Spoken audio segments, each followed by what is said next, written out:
So she came flying out, and oh my gosh, it was like the most emotional thing. I was bawling.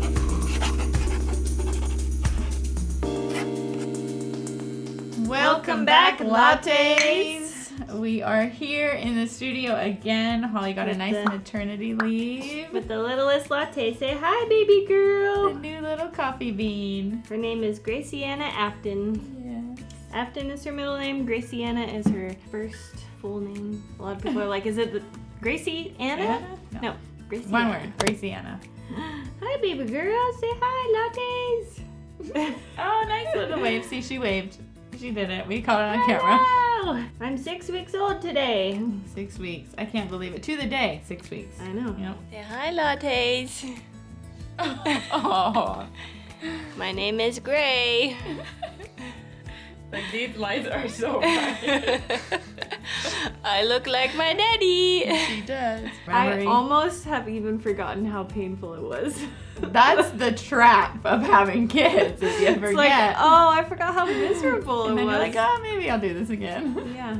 So Jess, I had asked her to video my birth, and she ended up going to Hawaii. Oh, it's the worst timing timing ever. So there's no like fancy video, but I thought it'd be fun to just talk about it because a lot of people love hearing how births go. So. And some photos, right? Yeah, and I have some photos to share. So you guys will see some of the stuff. So where do I begin? Oh my gosh, I don't know. So I should start by saying I was 40 weeks and 5 days pregnant. Yeah, you went so I was overdue, which I was not expecting to be over. I thought I was gonna go early, which I think every first time mom is like, I'm gonna go early. You always hear and like, my midwife even said, she's like, yeah, most of the people go over. And she was right. Even after hearing that, you still like, well, I'm different. Yeah. I just feel like I feel like she's ready. I feel like she's coming. It's like, no, you're dumb. You don't know you don't know anything. Me, not you. Me. I was telling myself. First moms in general. Yeah, I feel just like you have no idea. I did the same thing. Ultimately, I think what put me into labor was my midwife did a membrane sweep, and I was dilated at that point. I think like a 1 or something, and so she's like, well, it couldn't hurt to try. So she did that, and I think that's what put me into labor. Kind of started it. The next morning, I started getting cramps, and it felt like period cramps. So it was like different than it was like sort of stuff. This is different. And I kind of felt like I was in labor, but it was like, just I was uncomfortable, and it really felt like I was on my period, and I was having like back cramps because I don't really get like cramps in my abdomen. Really? During my period, so it's like all of my back. Too? Like more back labor? I'm curious. I'll get to that. Okay, I'm just getting ahead of myself. So I started getting cramps, and I was like, this must be labor. But I totally went about my day as normal, and that was Tuesday morning. And I worked, like I had a friend come over, we did some work, and then by like 2 o'clock in the afternoon on Tuesday, my labor started to progress. Like I was... You like noticed? I was like, ooh, these are getting kind of intense. Like I'd walk around and they'd kind of like... Catch you off guard. Take my breath away, and I was like, okay, like things are moving along. But you're almost in this like denial state when it starts to happen because you've been waiting so long, especially being 5 days overdue. I was waiting and I was waiting, and I was like, oh my gosh, it's probably labor, but also like it's probably not real. Like it's probably never gonna happen. It's kind of how I felt. So Tuesday at 2 is when it really started to pick up. And then probably by 6, 7 o'clock, I was like packing things up. Yeah. Like it progressed pretty quick at that point. And Josh, I don't remember where he went. He was working, or he wasn't home for a while. And then when he came home, at that point I was like, okay, I need to get in the tub. Like I was starting to feel like I needed some remedies. There's like phases of labor, right? And the first like pre-labor phase, you can still do daily activities, like you can still function. Right. And I felt totally fine until like that evening, and then I couldn't function anymore. It was like the pain was starting to become more apparent. Like it was not allowing me to do anything else at that point. You couldn't focus on anything else. Yeah, I got in the tub. We had a nice big tub, and I was trying to relax in there, and I was like, oh my gosh, this is intense. Like by 8:30 or 9, I was starting to panic a little bit, like feeling like, holy crap, is the baby gonna come out? Like, should I be at the hospital? I know, you just don't know. Yeah. Like your first. You have no idea what to expect. Yeah, really. you don't No know. idea. Like I thought for sure I was like dilated like a 5 or a 6. Like I was I was very, I would say it was more than uncomfortable. Like I was in pain. Yeah. But silly me, I didn't know what pain was until later on. So I was like, at this point, having the foresight that I do now, I would say I was uncomfortable. Now knowing. Now knowing. If you asked me then, I would be like, this is so painful. So Josh was running around. It's so funny because the whole like week or 2, maybe even 3 weeks before, I kept telling Josh, I'm like, put the car seat in the car. Have you installed the base? Like I kept worrying about the car seat. I was like, we don't have the car seat in the car yet. Like I had pretty much everything else ready. I had my hospital bag packed since like 36 weeks. So for 5 weeks it sat in the nursery and which is ridiculous. But the car seat wasn't in the car still. So that night, as I'm in the tub, I'm like, did you put the car seat in the car? I'm like telling him to go run and put the car seat in, and then he's starting to panic because I'm like, we probably need to go to the hospital. Also, what sent me to the hospital, I should add, it wasn't just how I was feeling, but I was tracking my contractions on this contraction timer, and I would track for like 20 minutes. And it would tell me at first, it was like, okay, get ready, like you're in labor and you should have things ready, you know? And then another hour would pass and it'd be like, you need to go to the hospital right now. And I was like, it kept telling me that. It kept sending me this like alert and it was like, get to the hospital right now. Send you, like, call your doctor. Yeah. And I was like, oh my gosh, this thing is telling me to go. Oh my gosh, that's hilarious. Honestly, I think if we hadn't done the membrane sweep at our appointment, it might have gone differently. Like I might have not had contractions that were so close together like that. There's so many unknowns. I know, there really is. And you know, when you induce, if the body's not totally ready, I truly believe it'll just like kind of fight against you a little bit. It'll kind of make things, I don't know if I'll say harder, but it'll just make things different. Well, we talked about this, like, and maybe I'll use like my hands to talk through. But Yeah. when Holly and I were talking about this prior, we were saying like how your body and the baby and everything like has to really work together It's and like be a symphony. one. Yes, in order for everything to maybe progress. If you alter one thing then with it's the like birth process, fighting against each other to make it happen. Yeah, it's like throwing a wrench in the symphony of what should really be happening. That's what we think about it. Anyways, I don't really know. Like we said, there's so many unknowns, but so, and I didn't have a doula. Like, you know, ultimately, I thought I wanted a home birth. I thought I was gonna hire a doula, and I don't know why, but it just didn't happen for this birth. Like, we kind of ran out of time to find a doula. We were also trying to save money, so you know, just like the stars didn't align for some of the things that I had thought that I had wanted, and I'm okay with it. I'm more than okay with it. But it's very interesting how I had this vision of how like my birth would go, you know, way long time ago before I ever got pregnant. And then once I got pregnant and things became real, like my priorities were very different. And I didn't care about a lot of things that I cared about before I was ever pregnant, you know? Yeah. It's just funny. Like, all that crap's not that important. Like, I just want to have a baby and get her out and it's all good. So anyways, the contraction timer was telling me, go to the hospital, go to the hospital. That's so funny that it And so in my head, I'm thinking, oh my gosh, like she's about to come. She's going to pop out. This app is telling me that I'm going to give birth in like 5 seconds. So I'm freaking out at Josh. I'm like, okay, I'm like laboring in the tub and I'm like, we gotta go. I was like, you gotta go to the hospital. Tell him we're coming. Like, he called my midwife and she even said like, okay, she should probably go in, you know. And he described to her like how much pain I was in. She's like, yeah, go ahead and go in. So it was probably like 9:30 Tuesday night and we went to the hospital. I'm remembering things as we talk and it's so funny. We drive to the hospital and let me tell you what, ladies. Let me tell you. Labor in the car is the freaking worst. Oh. It is the flippin' worst. Like, you can't get comfortable. It just feels like... breathe, I bet. You're not... Your brain is remembering. It just feels like the longest car ride ever. Oh. If you are in labor and you're driving in a car and you have a seatbelt on, it is like the freaking worst. So we're driving and I'm starting to like panic more. I'm like, we just gotta get there. And we pull up to the hospital and Josh realizes he didn't do his job, which was research. The car seat? No. Oh. He didn't research. I kept telling him to like figure out where we needed to go once we got to the hospital and like what door to go into and you know where we needed to be. Yep. He didn't do any of that. So he's driving around and like every door is closed. Holly, where do I go? Because it's after hours. So he's like driving around and he gets to the door and I'm like starting to freak out. So you probably needed the emergency. I'm like, like find the door. Like I'm freaking out at him and he's running around and he's like, they told me to go to the emergency room. And so then he drives around the hospital and we go through the ER and then they are like, well, you're not really supposed to go in this door. And we're like, I don't care. Just get me to the maternity place. Like, it doesn't Clearly, matter. I'm in labor and I need your assistance. So we finally get in.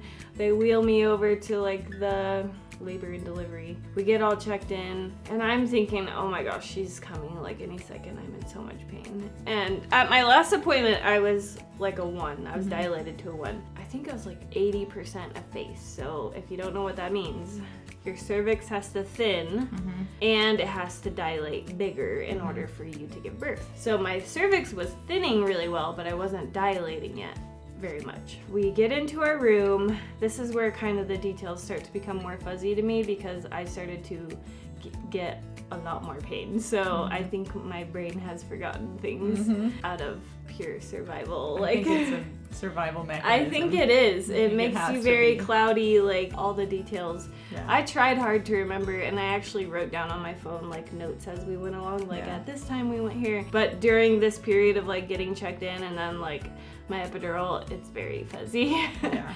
We checked in and I was in so much pain, like I couldn't even sit in the little wheelchair anymore. I was like hunched over They're not the most comfortable. by the desk and Josh was trying to sign paperwork for me and I just was trying to like focus. And so we get into our room and then they come and check me. Oh, another note I should add is earlier in the day I thought maybe my water had broken.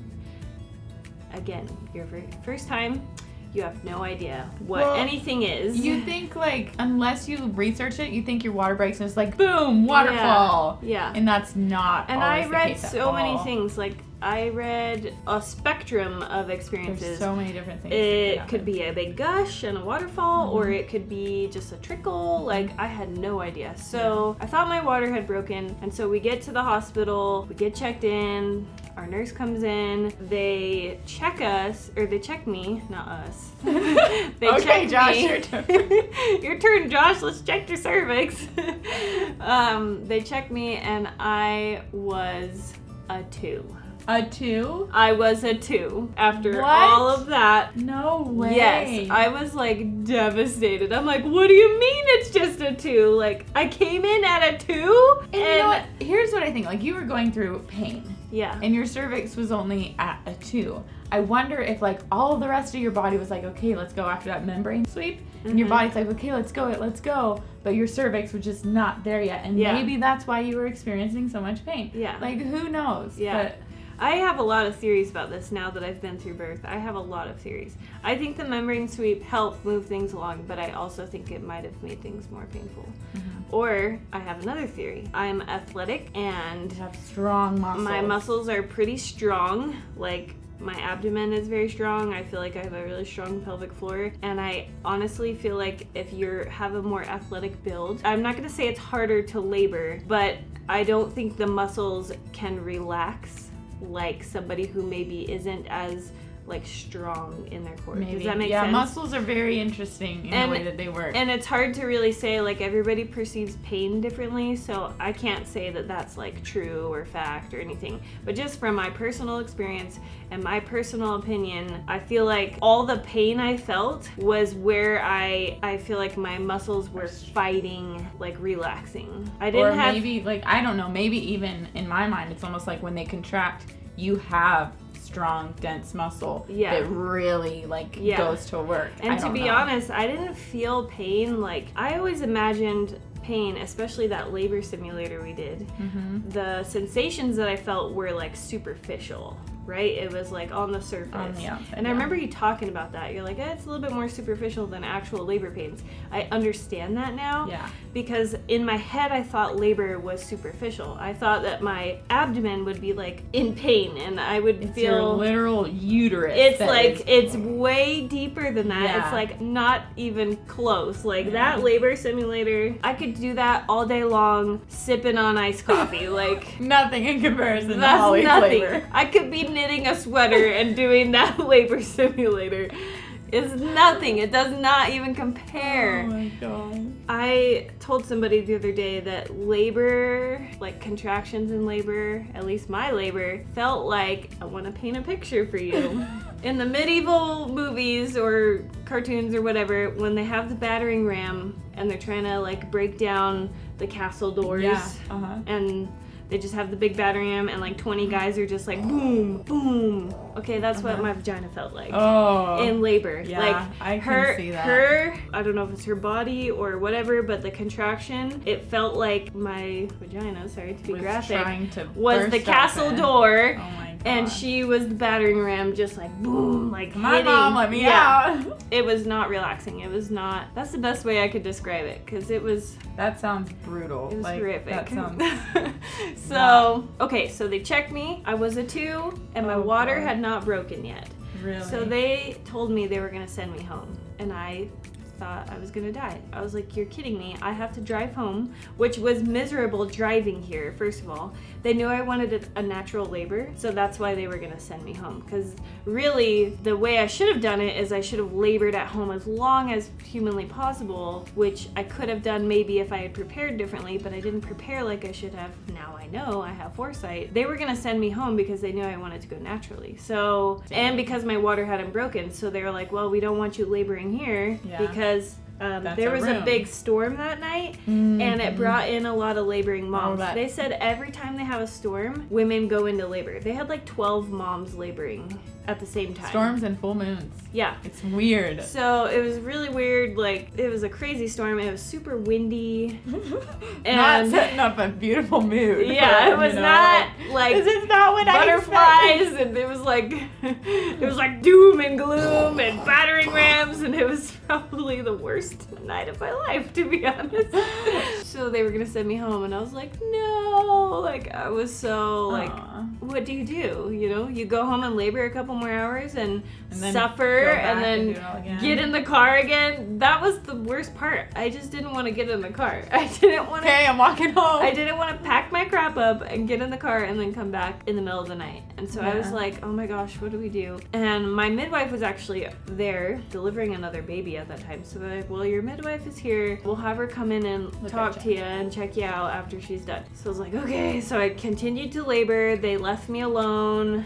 Me and Josh alone, it was just us, and I labored for, it felt like eternity, but I think maybe it was an hour or 2, and they would come in and check me, and they had the little monitor on me, and I was starting to get antsy, and I was like, take this monitor off me, like, I don't want it. And they would say, oh, well, we'll just leave it on for 20 minutes and then you can take it off and do like intermittent monitoring. I'm like, that's fine. But then they would leave me for like 40 minutes to an hour, and I'm like, I'm practically wearing this for the whole hour. And I was getting really fed up with it because I felt like I couldn't labor. The bed was very uncomfortable. So really, I think those are the things that if you plan to have a natural birth and you go to a hospital, those are the things that you're met with that are gonna discourage you from laboring the way you have to be comfortable. You have to be able to get comfortable, and that's a mistake that I think I made, was not preparing enough, or not, well, I mean, it's not really a mistake. I just didn't know. I didn't know how uncomfortable I would be, or like what mechanisms I would want. Really know that. Yeah, I didn't know what I would want in that time, but their beds suck. Like I had like rashes on my knees from kneeling on the bed and trying to labor on the bed, and it was like digging into like the bed frame. Like I was bearing down so much that it was like driving into the bed. So I labored for a little while longer. Then my midwife comes in and she checks me, and I think she said I had dilated a little bit more at that time. I was like, you've got to be kidding texting me. Oh my god. And then she's like, well, I'm gonna come back. Like, I gotta go see this other patient, but I'll come back. And I was like, okay. So in between that time, they did a test that was like an AmniSure or something to make sure that my water hadn't broken. Oh. Because they were like, just from eyeballing it, they're like, yeah, your water hasn't really broken. Or not really, it hasn't broken. So they did a test and they're like, we'll just do an AmniSure test to be sure that your water hasn't broken and then we can send you home. So they did the test. Meanwhile, while I'm waiting for my midwife to come back in, I was having like intense like contractions. Like it was getting... Like pretty close together too, right? Oh, they were close together for almost 24 hours. Like I had contractions that were like minutes apart and lasting for a good solid minute to a minute and a half. Like it was... Wow. Intense. So as I'm waiting for her to come back, I had this huge contraction. It was super painful. I was like kneeling on the bed and I remember the sound. It was like it was a pop. And then all of a sudden it was like... Really? Yeah. And I don't think I've heard this part of the story. Well, my water definitely just broke. Like it was... Yeah. And wow. I heard a pop and it was like a gush and there was like a lot of blood. And I was like...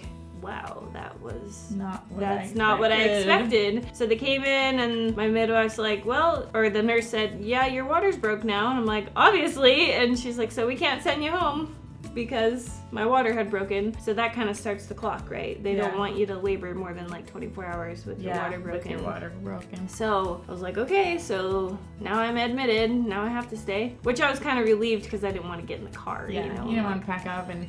But gosh, at can the you same imagine time, if they sent you home? I was still like before? a 2, you know, I was still so far away. So the next few hours are quite blurry, but I just remember bits and pieces of, the best way I could describe it is it felt like an out-of-body experience because I totally like shut down to the outside world. Like Josh was the one in there with me and there were some nurses that were kind of coming in and out. And I just remember I felt like I had my eyes closed for like years. I didn't open my eyes, and it was because I couldn't focus on anything else besides what was happening in my body. It was the weirdest feeling ever. At one point, I was in control of my contractions. I think a good way to describe contractions is it's like a wave, an ocean wave. You have to ride the top of that wave so the contraction starts to get more and more intense, and you try to stay on top of the wave and then you can ride it back down. So there's like this ebb and flow. If your contractions are too close together, so like imagine a really choppy beach day and the waves are just crashing and you can't like get ahead, you can't get on top, you just keep getting waves that crash on top of you. That's what started to happen in my labor, is the contractions became too much and I couldn't stay on top of them anymore.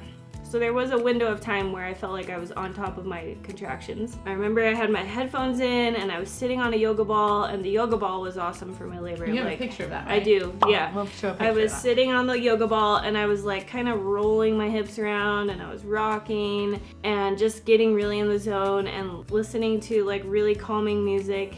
And that was when I felt the best. I was like, oh my gosh, I can do this. Like, I was so in the zone. Josh got a little bit of a break from the screaming and the consoling me. He didn't really know how to comfort me, and he was trying the best he could, but you know, he got a little bit of a break during that time. And then I don't know what happened. I started to progress and it got to be too much. Like I got to a 5. I dilated to a 5, and that's when I had to call it because I started to go backwards. My labor started to, I guess, digress. Is that the right word? Regress? And I started to go backwards. They would check me and they're like, oh yeah, you're maybe like a 4. And really? I'm like, what? Maybe a 3? And I'm like, what? And I think That's wild. I didn't know that could happen. Yeah, like your cervix starts to tighten up more. And again, I couldn't relax. Like I felt like no matter what I did internally to like focus and breathe and meditate, there was nothing I could do that could relax me in that time. And like it was maybe it was just your muscles that were just So that's the part where I think, you know, had I known how to cope differently, it might have gone different. Or, you know, if I didn't do the membrane sweep, it might have gone different. Or if I wasn't athletic, it might have been different. But maybe, you never know. Yeah, pregnancies are so different, and you never, like, and that's the the annoying part kind of is Yeah. that you can never really know why it is the way it is. You can or read what all caused- the things, but You'll like, never it really just, know. You don't know until you get there. Yeah. And once you're in the situation and your body's like responding how it wants to, like you just don't know. Well, and it sounds like your labor, for as long as you went naturally, it sounds way more intense than mine even was on Pitocin. Both of mine were induced with Pitocin. And they're just so wildly different. Did you get an epidural before the Pitocin or after? You get the epidural after. Like right after? No, you really get the epidural when you want, like until a certain point. Like you can wait kind of as long as you want. So I labor for a little while longer after my labor or my water breaks. And then I had a really great nurse come in. She's been a nurse for like 20 plus years. Shout out Kim. So she's got a lot of experience in the field. So she came in and she was just like this wise woman spirit that I think I needed. Love that. Yeah, like I love that. the other nurses were fine. One of the nurses, I know, it's a traumatic story, I know. So one of the nurses that came in, it was during the worst part of my labor. Like I feel really bad for her because I yelled at her. She tried to put my IV in and blew my vein out, and then she had to redo it, and I was like, can you just hurry up? Like I was in the middle of contractions and I was not nice to her, so I'm sorry. But also I think you're used to it. Yeah, probably. So they had a shift change and Kim came in and she was just this like little spirit that right away she just like consoled me. Like she came in and she was just like being like a mom to me. That's you know? so sweet. And I was like, oh, finally, like I needed you. I needed you. She was very direct with me, but also very kind, and it's what I needed. You know, I needed someone to just be kind of like in charge. She kind of had this like authority about her that I appreciated in that moment. But also she respected me just like my midwife. Like I felt like she gave me this autonomous, like, you know, I'm choosing these things. She would explain the process and then I would choose. And that's what I think you need when you're giving birth. Again, details are fuzzy. I labored, and then finally around 7:30 in the morning. So we went to the hospital at 9:30.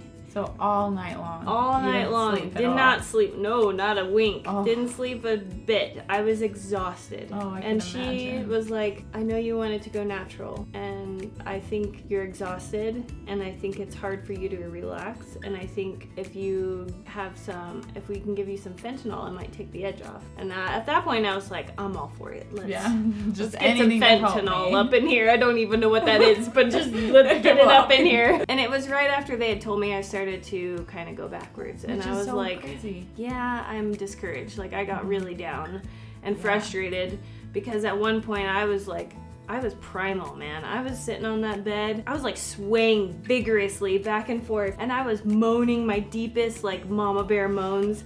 Josh was so freaked out. He was like, can we get an exorcist system in here? yeah, he didn't know what to think. He was like, that was crazy. And at that point, he decided women are superior. Yeah, He was like, I saw you go through that, and I was like, I don't know if I could ever do this to her again. And I think every man probably thinks that when they're watching their woman go through birth. But yeah, so I was like, I'm all for the fentanyl, like let's try it. And it did take the edge off, and I was like, okay, this is like good, I could do this. But then she said it only lasts for like 40 minutes. That's it. And then you have to keep getting a dose, and you max out. Like you can only get like 3 or 4 doses. So like maybe it might be beneficial. Well, in your case, it definitely relaxes in you, my but at the head, end of in that labor- moment, I ran through like all these scenarios, right, just really quick, and I was like, okay, so if I get the max dose, and then I'm in so much pain, I think I'm gonna die, and I can't get an epidural, like I'm gonna have to do this naturally. Yeah, like 100% naturally. And I was scared that like I would get the fentanyl and my body would get used to it, and then I wouldn't be able to handle the contraction when it comes back to like its full force. So many different ways to like think about it. On the one hand, it could have given me that rest that I needed to have the strength of power through, but I just didn't know, and I kind of didn't want to risk it. Yeah. So she gives me the fentanyl, takes the edge off, but they're still pretty painful. And then she's like, she offered up the epidural. I don't remember what she said, and I was like, or maybe she didn't even offer it. I just looked at Josh. I was like, I can't do this anymore, because I just got that little bit of relief from the fentanyl, and I was like, oh my gosh, like This is so nice. I don't want to be miserable when I bring her into the world. Like I don't want to feel this this much pain when I'm watching her be born, you Mhm. know? Because Yeah. I don't even remember what's happening right now. Like, I felt so out of it. Yeah. So I just looked at Josh and I said, I want the epidural. I was like, I'm too exhausted. Like, I can't do this. He's like, you can do it. And I'm like, no, I can't do this. Listen to I'm me literally gonna die. Like, I felt like I was gonna die. Aw. I felt like there was no other possible outcome than me dying on that table. Like, it was so painful. It was so bad. And he's like, okay, yeah. I was like, whatever you want to do. And so they go and they order the epidural, and my anesthesiologist comes in, and he's like this little ray of freaking sunshine. And he's just so nice, and I'm like, oh yes, this is the best decision ever. So he's all getting set up, and then Kim's like, you know, holding my hand, and Josh is sitting in front of me, and I'm sitting on the table, and they're like, you're gonna feel a pinch, and they're like preparing me for the worst pain ever, right? They're just like, okay, this is gonna hurt, and I'm like, okay, whatever, just put it in, like, I don't care. So like I can feel the ghost pain. he puts my epidural in. I don't feel a freaking thing. Good. Literally didn't feel it at Good all. anesthesiologist. Yeah, and I had a contraction as he was putting the needle in. Really? Oh yeah, because it was so And close. yeah, I was having a contraction, and I would just like squeeze their hands, and I stayed so super still because I was like, I'm not gonna get paralyzed because of this. Like, Isn't it like it sort of was so scary. I was like, this is scary. He could go into the wrong spot, and then I could have problems forever, and I have no problems from it. But I stayed so still, but he was really good. He had the magic hands. So, get the epidural. Finally, I can relax. I feel like I can breathe now too. Yeah. So we're sitting on the edge of the table, and he's finishing up, and I just start crying, and I'm like devastated, but also so relieved. It was such a weird mix of feelings that I had gone through hours and hours of like hard labor, and I had made it that far, and then I gave up. You know, I was like, I failed. I even said that to my nurse. I was like, I didn't fail. And she's like, you didn't fail. And I think everybody who wants a natural labor, who ends up needing assistance in some way, they probably feel that. But it was such a brief period where I felt devastation, and then it was like relief. I was like, okay, that was the right decision, because now I can relax. Now my husband can relax and sleep, and we can have a baby. So it was good. So we got the epidural at 7:15. I got to sleep. Man, you remember these got to times sleep. really well. I don't know why I remember that time. It was. I don't remember any of my times. Yeah. So they give me some Pitocin to help move my contractions along after that, because I still wasn't dilating very fast. I think it's just because of my first birth, like my body didn't want to dilate. It just wasn't ready for it or something. So I had to get Pitocin. And now, question: did the Pitocin like amp up your contractions that you noticed? I didn't really notice because I was numbed. Yeah, I guess So- epidural would take away. Yeah, okay, never mind. So yeah, I don't know. And I slept for a lot of those first hours after the Good. epidural. You So probably really needed it. So that was an interesting experience. I slightly panicked being numb and not being able to move. Like, I had to not think about it. I had to think about the outcome and then like the pain that I was in order to not panic, because I knew I would feel like freaked out by that, of not being able to move my body. That was a weird sensation that I did not like. But I would choose it over the pain. So by the time we started pushing at 1, I could feel a lot. I could lift my legs up off the table. Wow. I could kind of move my butt around. I mean, I was pretty mobile, and I didn't like push the button and get any more of the epidural after it initially went in, because I wanted to feel something. I didn't want to be totally numb. So when she was born, I could feel her crowning, I could push, and I would almost say I felt pain, but it was nothing compared to what I was feeling before. I felt pressure. I was able to like engage and contract, so it was really cool. It was the best thing I could have done, because my birth was like awesome. It was the 4 of us in that room, Kim, my midwife, Josh, and I, and it was magical. Like, I think it was magical. It wasn't what I envisioned like 10 years ago, but it was still like, it happened the way it needed to, and she came out, and it was just the coolest thing ever. My midwife kept talking about her hair, so she would see her hair like as she was coming down the birth canal, and she could see her head starting to poke through. She could see her hair, and she's like, her hair is so long and dark, and that would just send me into like emotional like oh my God, like I'd start crying. Me too. When I first heard, like, oh, she has hair. When I first heard that with my guy, I was like, oh my gosh. Yeah, I don't know why. Why does that make you cry? It makes it more real or something. It's like they talk about their features and all of a sudden, like, you really have a baby, like you're about to meet. It's like the first real thing you hear about your baby. That's certain. Not just through an ultrasound. It's like, oh yeah, she's got chubby cheeks, but you don't really know until she's like coming out. So every time she say that, I would just like burst into like tears. I would bawl, and Josh was like, "Are you okay?" And I'm like, "I'm not crying because of pain." Like I was just so happy. I was so overwhelmed with emotion, and I had a mirror, so I was watching her come out, which was really cool because I could see my progress.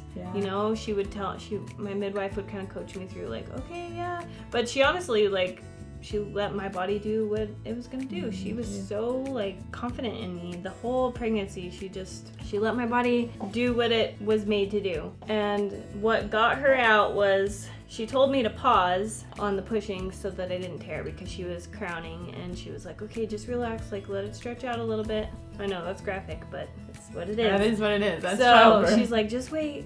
And so I backed off. I didn't push anymore, and she's like, if you need a little bit of relief, you can just do like little pulse. And so I just like kind of pushed a little bit, and it would like, her head came like out. And really? She's like, oh, that's it. That's what you should do. Keep doing that. So then I just did like little pulses, and that just pushed the baby right out. Like she just got her out. Yep. I think it was my relaxing in between. Again, my muscles did not want to relax. So she came flying out, and oh my gosh, it was like the most emotional thing. I was bawling, and they put her on me, and I can't even describe like what kind of feeling that is. It is the coolest thing ever. But I was definitely bawling my eyes out. Like, birth is so raw, and it's so like messy and primal, but it's also like really magical because of all of that. I felt the ugliest I've ever felt in my entire life.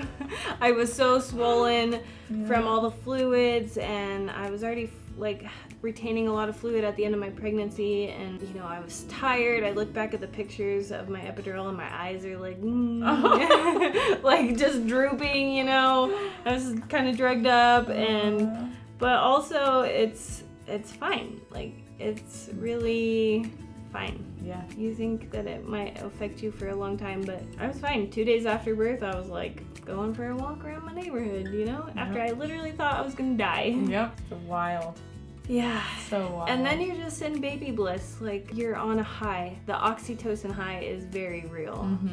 I will say, just a forewarning for you new mamas out there, watch out for that hormone drop, because that was a pivotal moment in my postpartum where I think it could have gone really sideways. I could have spiraled and gotten into a deep depression when that hormone dropped off. But I think I was conscious of it enough, and I was trying to do enough preventative things, like as much as you can, right? Everybody's different, but that initial drop off, it is steep. It is very steep. Yeah, it is like you were on this high, you're in a bubble, you're just like, whoa, I feel so amazing. And then all of a sudden you're like, and it was when my milk came in. So just be looking out for that if you're about to give birth for the first time. And heads up, but just because we're talking about milk supply, I think the milk supply affected my hormones drastically, because even when I stopped producing, I had another drop. Oh. Yeah, so be aware of that. Yeah, thanks. If you ever stop producing. Well, I mean, I will. Eventually, eventually. Yeah, eventually. If it's not gradual enough, because with Micah, I didn't experience it. It was a gradual decline, but with Paige, it was pretty noticeable. Didn't last very long. Yeah. But it was pretty noticeable. That makes sense. Your hormones change again. They change again. Anyway, so that's her birth. Oh, I forgot to talk about my little flags. I did decorate my room. Yeah. Jess and I made some little flags that had like mantras and sayings, and she wrote me some notes, and I had some encouragement. I had things that I wanted to read, and I actually did use them. I walked around at one point when I was around the time I was starting to lose control, and I was like, things were getting really hard. I walked around my room and I looked at all the flags, and now they're hanging up in her nursery, which is really cute. Yeah, it's such a cute little touch. Well, decoration. I just wanted to. Oh, you smiling? I just wanted to have them to remember that the hardest thing I'd ever done, and I'd gone through that, and that's kind of what those flags now symbolize. So little birth banners. Aw, cute. With my friend Jess. Aw, such a fun birth story. Yeah, now she's here and 6 weeks. 6 weeks old and happy as can be. Yep. Thanks for being along this pregnancy ride with me and with Jess, hanging on for this birth video to come out. Yep, long time coming, but thank you guys for being patient. But like we did double time work before she even got pregnant. We were videoing a lot. We haven't missed a week. So now we'll be getting on to probably not pregnancy or baby related content I for a while. don't plan on getting pregnant for a little while. You so sure? Yeah, if everything goes as planned. Okay. I'm not getting pregnant. Don't worry guys, I'm not gonna pull a Jess. I'm gonna get on birth control. Yeah, I don't do that anymore. Well, thanks for tuning in, guys. Hope you guys enjoyed it. And we'll see you next time, Lattes. Dinky dink. Dink. Because I started to go backwards. My labor started to, I guess, digress. Is that the right word? I don't know the word. Regress? I digress. I hear people say that all the time. I I digress. That's when you get on a tangent. You say, I digress. My labor started to regress.